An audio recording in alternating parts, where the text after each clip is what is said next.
interrupted sutures. And this can be used in areas where there isn't too much strain, such as the scalp. That's probably the most usual or most frequently used area. Now, it's essentially starting the same as a simple stitch. Both sides of the needle down, a wide bite is taken, exiting at approximately the same distance on the other side of the wound. So far this is the same as a simple interrupted suture. It's then tied the same way.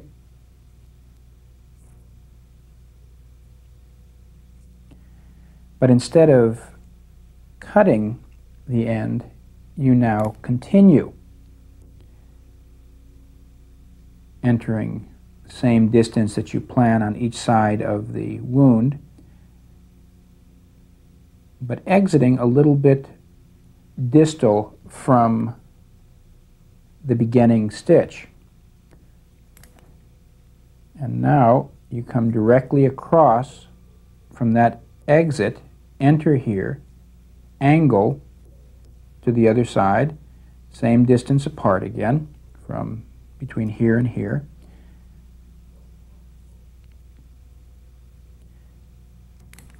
Again, enter directly across, exit angled across the other side. And as you can see, this pulls the wound together very nicely, and it is very fast and efficient.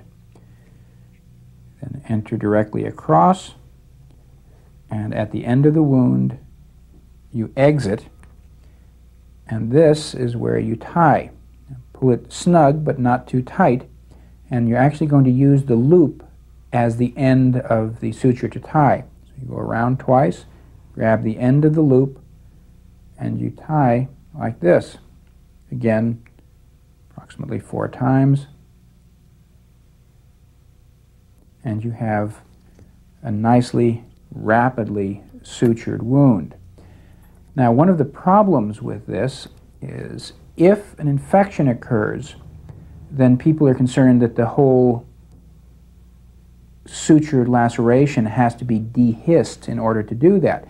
But in actuality, if this was actually this long, it is possible, if there was an infection just in this area, simply to remove, by cutting this area, remove this,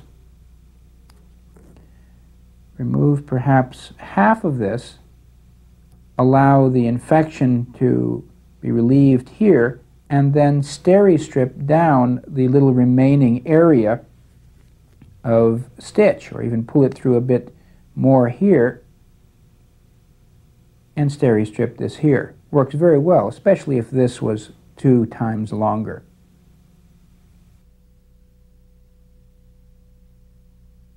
Vertical mattress sutures are excellent to obtain eversion, particularly when simple interrupted sutures will result in inversion of the wound.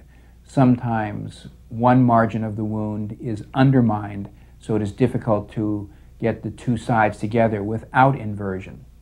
To obtain this result, we essentially start out with a simple suture, entering and exiting equal distance from the wound, and then reversing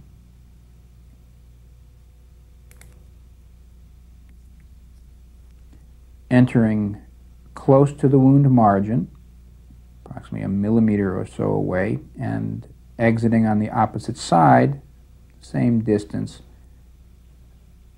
from the wound margin, and then tying as you would a simple interrupted suture.